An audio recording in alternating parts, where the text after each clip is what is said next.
Ya, baiklah Bapak Ibu sekalian, selamat sore. Assalamualaikum warahmatullahi wabarakatuh. Sehat-sehat semuanya. Kita lanjutkan kembali ya topik topik kali ini berkaitan dengan topik yang lalu kita sudah membahas mengenai yang dikatakan dengan current liabilities. Nah, sekarang yang dikatakan dengan non current ya, artinya yang bukan kewajiban lancar. Nah, jadi yang bukan kewajiban lancar apa saja itu maka kita lihat ya. Nah, di sini kita mau melihat ya bagaimana yang dikatakan dengan major characteristic of bond, gitu ya. Artinya karakteristik utama dari surat berharga ya. Nah, jadi kita berkaitan dengan non current itu biasanya yang sifatnya uh, surat berharga jangka panjang ya kan. Nah, jadi surat berharga jangka panjang atau disebut dengan bond ya. Jadi istilahnya disebut dengan bond. Nah, jadi bond di sini ditandai dari adanya bunga, nah ya, interest dari yang namanya hutang wesel, ya, not payable, yang diterbitkan oleh perusahaan, ya, atau juga diterbitkan pemerintah, atau juga diterbitkan universitas. Jadi biasanya ada bunga atau bagi hasil, seperti misalnya surat utang negara (SUN), gitu ya, atau juga uh, obligasi retail Indonesia (ORI), gitu ya, atau juga bisa berupa yang namanya suku, gitu ya. Nah, jadi itu semuanya adalah bond, gitu ya, yang sifatnya jangka panjang. Di mana di sini dijual ya di dalam satuan 1.000 atau juga perkaliannya, ya penggandaannya. Nah, ketika perusahaan menerbitkan dalam hal ini dia melakukan apa ya borrowing money, meminjamkan uang, gitu ya, maka seseorang itu akan menerima yang namanya bond. Jadi si pemegangnya disebut dengan bondholder, gitu ya. Jadi dia menginvestasikannya ke dalam bentuk bond ya. Dan tipe-tipe bond itu sendiri ya, ada yang sifatnya secure bond, ada yang unsecure bond. Jadi yang secure bond itu merupakan secara bond yang secara spesifik itu dilindungi dengan jaminan ya. Yang disebut dengan unsecure bond, maka dalam hal ini bond yang sifatnya apa ya umum gitu ya dari suatu kredit yang diberikan pinjaman. Jadi tanpa adanya jaminan gitu ya yang dikatakan dengan unsecured bond. Nah, bond di sini tipenya bisa berupa convertible atau callable bond. Jadi yang dikatakan convertible bond di sini yang bisa dikonversikan ke saham. Nah, jadi kalau kita punya surat utang, lantas dikonversikan dalam bentuk saham, maka itu dikatakan dengan convertible bond. Sedangkan callable bond ya dalam hal ini berupa bond ya yang dalam hal ini diterbitkan oleh perusahaan yang dalam hal ini dalam bentuk satuan dolar gitu ya. Dan bagaimana prosedur penerbitannya gitu ya. Nah, kalau dia prosedur penerbitannya ya perusahaan menerbitkannya gitu ya. Menerbitkannya bond-bond tersebut ya melalui perusahaan penerbit dan juga bond tersebut itu ada manajernya ya dan didistribusikan ya bond tersebut dalam bentuk saham ya. Jadi direksi gitu ya itu harus menentukan ya jumlah dari bond tersebut gitu ya dalam bentuk total value atau juga total kontraktual beserta bunganya. Dan terbit dari bond itu biasanya terdapat pada suatu dokumen legal yang disebut dengan bond bond indent ya bond indenture gitu ya. Kemudian juga bond itu diterbitkan ya oleh investor dan diberi nama gitu ya. Kemudian juga ada nilai pasar ya, kemudian juga ada bunga. Kemudian juga ada periode jatuh temponya. Nah, jadi semuanya disajikan ya dalam satu dalam satu apa ya dalam satu rate tertentu. Nah, jadi kalau bond itu inilah contohnya ya, Bapak Ibu kita lihat ya bagaimana bond tersebut berupa ada yang dikatakan dengan par value ya, inilah dia par value. Kemudian ada contractual interest rate ya bunga ya, kemudian juga ada ya issue dan juga ada yang namanya tanggal jatuh tempo ya atau juga disebut dengan maturity date. Kemudian juga bond itu diperjualbelikan ya, dikatakan dengan bond trading. Jadi pemegang bond biasanya dia menjual bondnya itu dalam satu waktu, dalam hal ini melalui lembaga pasar uang ya, atau juga pasar modal ya. Dan harga bond itu dinyatakan dengan suatu persentase dari nilai parinya gitu ya. Perusahaan yang dalam hal ini memegang bond itu dia menjurnal ya, menjurnal dan apa ya, dan bisa juga punya opsi ya untuk membeli kembali bond-bond tersebut gitu ya. Dan beberapa informasi pasar terkait bond tersebut ya, ini perusahaan penerbangan Boeing lah ya, misalnya menerbitkan bond ya, namanya Boeing CO 5125 ya, di mana jatuh temponya 15 Februari 2020, di mana nilai harganya sebesar 96,595, kemudian returnnya 5.714 ya, dan juga volume yang diperdagangkan 33.965 ya. Nah ini bentuk bagaimana bond yang diterbitkan oleh perusahaan. Dan menentukan ya harga dari nilai suatu pasar ya, dari suatu bond itu gitu ya, itu ditentukan oleh 3 faktor. Ya, faktornya pertama adalah jumlah dolar ya, kemudian juga periode waktu yang diterima, kemudian juga suku bunga. Nah, jadi semakin besar variabel ini, maka makin besar harganya ya. Dan juga proses gitu ya, menemukan nilai wajar ya, itu terkandung di dalam bond tersebut ya. Artinya di situ ada nilai jatuh tempo di masa yang akan datang yang akan diterimanya. Nah, jadi dalam hal ini diilustrasikan bahwasanya Acropolis SA tanggal 1 Januari 2020 menerbitkan bond ya senilai 100.000 US dollar gitu ya, dengan suku bunganya 9%, jatuh temponya 5 tahun ya, dengan bunganya dibayar tahunan dan dibayarnya tepatnya pada akhir tahun ya. Maka berapakah nilai pasar bond ya? Jadi nilai sekarangnya adalah 100.000 ya kan. Diterima 5 tahun lagi ya, maka nilainya 64.993 ya. Dan nilai yang diterima secara anuali tahunan ya, selama 5 tahun itu ya 35.007 gitu ya. Maka nilai pasarnya sebesar 100.000 dari suatu bond tersebut ya, Bapak Ibu. Nah, dan kemudian juga kita lihat ya bagaimana menjurnalnya ya, menjurnal perkiraan bond itu. Nah, jadi terkait dengan bond tersebut maka dicatat oleh perusahaan ya, mana yang dijual ya, mana yang dibeli atau mana yang dibeli kembali. Pemegangnya mengkonversi bond itu dalam bentuk apa? Ya, dalam bentuk saham ya, yaitu ordinary share ya, atau disebut dengan saham biasa ya. Dan bond yang diterbitkan itu ada nilai parinya atau disebut dengan face value ya. Kemudian juga apabila di bawah nilai pari disebut dengan diskon ya, apabila di atas nilai pari disebut dengan premium.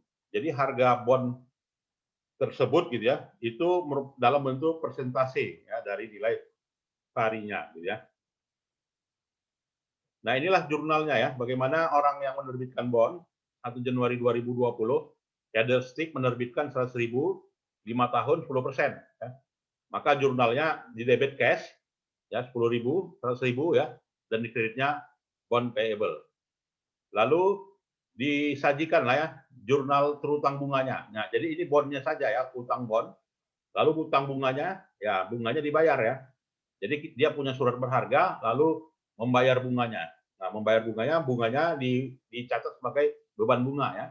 Beban bunga di debit, kreditnya utang bunga ya, interest payable di kredit senilai 10.000. Jadi harga surat berharganya 100, bunganya 10.000. Ini dengan kata lain ya. Dan penyajian bond tersebut gitu ya, dan ketika dibayarkan bunganya maka jurnalnya adalah interest payable dan kreditnya cash ya. Dan suku bunga ya, interest rate dan juga harga. Nah, ini terkait dengan bond ya, kapan jadi dikatakan premium ya, kapan dikatakan diskon ya. Jadi premium itu ketika dijual ya di bawah harga ya, itu sudah dikatakan dengan premium ya. Dan ketika dijual di atas harga ya, di mana kontraknya 10% disebut dengan diskon ya. Kalau sama dikatakan dengan face value ya. Dan ini jurnalnya ya. Jadi kalau ketika diterbitkan tadi 150% ya, kemudian juga 98% face value-nya, maka jurnalnya adalah di debit cash 98.000 dan di kreditnya bond payable ya 98.000. Di mana di laporan keuangan disajikan bond itu? Ya, bond itu disajikan di laporan keuangan di yang namanya di neraca ya, atau orang bilang menyebutnya statement of financial position ya. Jadi posisinya di non current liabilities ya, bukan current liabilities ya, tapi non current. Nah, 98.000 lah disajikan nilai bondnya. Nah, inilah ya. Nah, jadi penyajiannya di hutang jangka panjang ya, atau disebut dengan non current liabilities. Dan terbitnya bond tersebut gitu ya, itu apabila dia diskon gitu ya, maka dalam hal ini yang dipinjamkan 52.000 ya, dari bunga yang dibayarkan 100.000 ya, maka 50.000 diterima ya, dan ditambah dengan diskonnya ya. Ya, apabila bond diterbitkan dengan diskon juga ya, maka total pinjamannya 52.000 sebesar ini. Nah, itu. Nah, untuk bond ini ya, ada penurunan nilai. Nah, jadi ada penurunan nilai diakibat dengan berjalannya waktu. Itulah yang dikatakan dengan amortisasi gitu ya. Jadi untuk yang sifatnya intangible asset ya, harus ada amortisasi ya. Jadi ada amortisasi ya, yaitu mengalokasikan beban ya pada setiap periode, dan juga peningkatan dari jumlah beban bunga yang dilaporkan masing-masing periode, dan jumlah beban bunga yang dilaporkan itu melebihi nilai kontraknya ya. Jadi diperlakukan ya sebagai amortisasi ya dari perkiraan neracanya, sehingga neracanya itu atau juga saldo dari statement of financial position-nya itu terus menurun ya. Nah, inilah jurnalnya terkait dengan penerbitan bond ya. Maka jurnalnya itu di debit cash dan kreditnya bond. Uang terima, surat berharga dikeluarkan. Nah, itu ya. Inilah jurnalnya. Di laporan keuangan bagaimana? Ya, di laporan keuangan pada posisi non current liabilities ya. Nah, ini. Jadi posisinya non current liabilities, nilai bondnya 102.000. Nah, itu ya. Mungkin ada yang mau kita diskusikan, silakan sampai di sini. Ya, silakan. Ada? Nah, berikutnya total biaya pinjaman ya. Total biaya pinjamannya ya, ini apabila bond itu ada diskon gitu ya, maka mengurangi nilai ya. Maka yang sebelumnya 50.000 dikurangi diskon 2.000 ya, jadi 48.000. Dan amortisasi dialokasikan ke setiap periode waktu. Jadi amortisasi itu dengan kata lain menurunkan nilai bondnya gitu ya. Menurunkan nilai bondnya. Maka jurnalnya ini kita lihat amortisasi. Ya, jurnalnya cash di debit, kreditnya bond payable ya. Dan sebagai berikut gitu ya. Jadi non current liabilities bond payable, kemudian bond payable. Kemudian jatuh tempo. Nah, maka kalau dia jatuh tempo bayar kas ya. Jadi bond payable yang berkurang, hutang bond, dan kreditnya kas gitu ya. Kemudian juga bagaimana sebelum jatuh tempo? Ya, kalau dia sebelum jatuh tempo ada pembayaran kas. Ya, ada eliminasi nilai bondnya. Maka eliminasi nilai bondnya di jurnal ya. Bond payable ya, kemudian juga cash ya. Selisihnya disebut dengan loss on bond redemption ya. Nah, itu. Lalu kita lihat bagaimana perkiraan non current liabilities ini di laporan keuangan. Jadi perkiraan non current liabilities yang lainnya adalah long term not payable. Nah, jadi long term not payable salah satu contohnya adalah mortgage. Ya, kalau bahasa umumnya mortgage itu adalah ya surat berharga atau surat utang gitu ya. Jadi surat utang yang secara spesifik ada nilai pengamannya. Ya. Dan tipenya ya dalam hal ini dibuat ya dalam bentuk cicilan ya, skema cicilan, di mana dari skema cicilan itu ada bunga gitu ya atas pinjaman dan juga pengurang pengurang lainnya. Nah, jadi di sini kita lihat skemanya. Nah, ini jadwal schedule pembayaran kas dari penerbitan bond ya senilai 50.926 gitu ya. Ada bunga ya. Maka di pengurangnya bunga, nah maka nilai bondnya ya sebesar 489. Dan ini yang di jurnal yang mana? Ya bisa beban bunganya. Nah, jadi beban bunganya di jurnal ya cash 50.000, kreditnya mortgage payable. Kenapa? Ya karena menerbitkan surat berharga, orang beli surat berharganya, uangnya dapat gitu ya bagi si penerbit issuer. Jadi issuernya menerima 500. Lalu bayar bunga ya beban dibebankan, kemudian juga hutang mortgage ya dan kreditnya cash. Begitu juga perkiraan yang non current lagi. Apa itu? Leasing. Ya, lease ya. Lease liability, hutang sewa. Nah, jadi lease itu adalah suatu persetujuan kontrak antara lessor dengan lessee. Jadi lessee itu secara spesifik ya memberikan sewa ya dalam satu periode. Maka lessee itu merentalkan dengan kata lain ya. Nah, itu. Nah, bagaimana akuntansinya? Lessee, sewa menyewa. Jadi akuntansinya ya dianggap sebagai right of use asset ya, penggunaan aset di debit dan di kreditnya lease liability. Nah, ini terkait dengan lease ya atas ya peralatan ya. Dan leasing ini juga di jurnal ya, cash ya, mortgage payable ya. Nah, ini jurnalnya. Ya. Kemudian juga bagaimana penyajian non current ini dilaporkan dan dianalisa. Jadi non current ini dilaporkan dan dianalisa, gitu ya. Itu penyajiannya pada statement of financial position ya. Nah, jadi statement financial position apakah dia surat utang ya, bond tadi, atau juga mortgage gitu ya, atau juga lease ya, surat berharga ya, apa ya, leasing, sewa menyewa. Nah, sewa menyewa. Nah, jadi menganalisa kinerjanya bagaimana? Ya, menganalisa kinerja menggunakan rasio debt to total asset atau juga time interest earn. Ya, time interest earn. Nah, inilah analisanya ya. Jadi debt total asset itu adalah perbandingan liabilities dibagi total ya. Sedangkan time interest earn pembandingnya adalah net income tambah interest expense ditambah income tax ditambah interest expense ya. Jadi sebesar 1,7.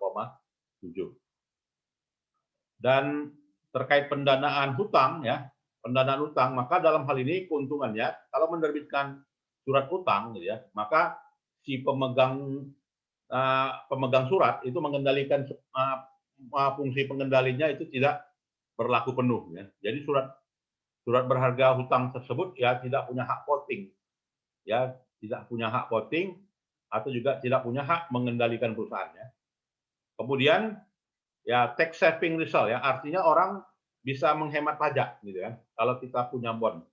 Ya, jadi dengan bond ini adanya bunga ya. Jadi bunga mengurangi dari beban pajak ya dan juga mengurangi pembayaran dividen gitu ya. Kemudian juga EPS-nya tinggi gitu ya. Jadi EPS-nya tinggi berupa return per share-nya juga semakin tinggi. Nah, jadi ini kalau kita melihat ya bagaimana perhitungan EPS. EPS itu apa sih? Ya, EPS itu earning per share ya. Jadi jumlah laba bersihnya ya dibagi dengan jumlah lembar sahamnya. Berarti harga per lembar sahamnya berapa?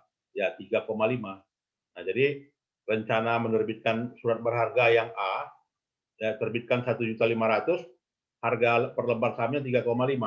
Sementara plan B menerbitkan surat berharga ya harga per lembarnya 7,7 ya. Jadi kalau misalkan dari sudutnya investor ya investor lebih untung yang di plan B ya karena harga per lembarnya 7,7 ya sedangkan plan A 3,5 ya. Nah itu. Lalu kita lihat perhitungan bunganya. Ya, jadi perhitungan bunganya ada yang dikatakan dengan perhitungan beban bunga, ya, atau juga pembayaran bunga, ada juga dikatakan amortisasi. Nah, itu ya. Ya, mungkin ada yang mau kita diskusikan, silakan. Ya, cukup jelas ya. Nah, kalau berbicara pembayaran bunga, gitu ya, maka kalau bicara amortisasi, maka perhitungannya adalah bond interest expense dikurangi dengan bond interest paid, ya, namanya amortisasi. Nah, jadi amortisasi itu menurunkan nilai. Nah, inilah kalau kita lihat skemanya ya, dari suatu bond ya diturunkan ya dalam bentuk amortisasi gitu ya. Jadi amortisasinya itu pada periode akhir tahun nilai amortisasinya menunjukkan nilai nol ya. Nah, jadi dalam amortisasi itu ya di jurnal ya sebagai berikut. Nah, jadi dibebankan sebagai bunga ya, kemudian surat utang surat berharga, kemudian juga utang bunga ya. Nah, itu. Kemudian juga yang dikatakan dengan bond premium. Nah, jadi bond premium schedule amortisasinya sebagai berikut. Nah, jadi pada periode pertama, periode kedua, periode ketiga, ya, nilai amortisasinya disajikan sebagai berikut. Jadi dia ada amortisasi 331 gitu ya, maka nilai bondnya menjadi 101.669 gitu ya. Jadi memang cenderung dia makin menurun. Nah, dalam hal ini. Ya, kemudian juga bagaimana amortisasi itu kalau misalnya kita menggunakan metode straight line atau disebut dengan metode garis lurus. Nah, jadi terkait dengan metode garis lurus, kalau dia di bawah harga, maka dikatakan dengan diskon. Kalau di atas harga disebut dengan premium, gitu ya. Jadi amortisasi dengan menggunakan straight line garis lurus, gitu ya, maka dibebankan ya. Jadi interest expense di kreditnya bond payable ya, dan kreditnya interest payable, gitu ya. Amortisasi jadwal amortisasinya ya 400 seperti ini, gitu ya. Dan disajikan ya nilai perolehannya sebesar 100.000 ya. Nah, bagaimana dalam hal ini perbandingan ya terkait dengan kewajiban ini baik IFRS maupun juga GAAP. Jadi similarity-nya bahwasanya definisi liabilities dengan antara GAAP dengan IFRS itu sama ya. Nah, jadi nggak ada beda apa itu liabilities menurut GAAP, apa itu IFRS ya. Apa itu liabilities menurut IFRS ya sama gitu ya. Dan GAAP dan IFRS mengklasifikasikan kewajiban itu ya kelasnya adalah yang current liabilities dan non current liabilities. Nah, ini nggak ada beda ya. Nggak ada perbedaan ya antara GAAP dan IFRS. Sepakat ini. Dan juga persamaannya bahwasanya dasar perhitungan nilai bond itu antara GAAP dengan IFRS perhitungannya itu secara khusus tidak ada perbedaan ya, atau juga dengan kata lain sama ya.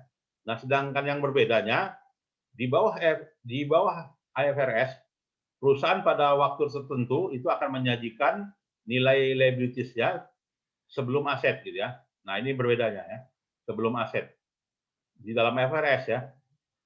Dan satu waktu juga disajikan sebagai non current liabilities ya, sebelum dari current liabilities. Nah, jadi di situ ya. Dan keduanya disajikan sama ya berdasarkan pada pendekatan GAAP. Nah, silakan Bapak Ibu ada yang mau kita diskusikan di sini terkait dengan non current liabilities ini. Cukup jelas ya? Silakan.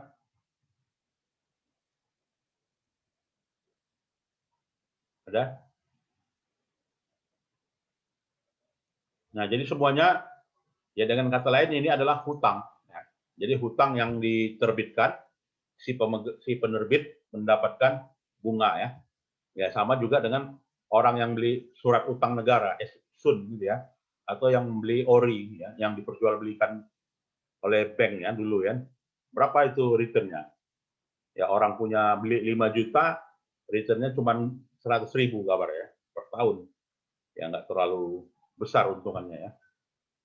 Nah, itu yang dikatakan penyajiannya sebagai kelompok utang jangka panjang. Baik, ada yang mau kita diskusikan?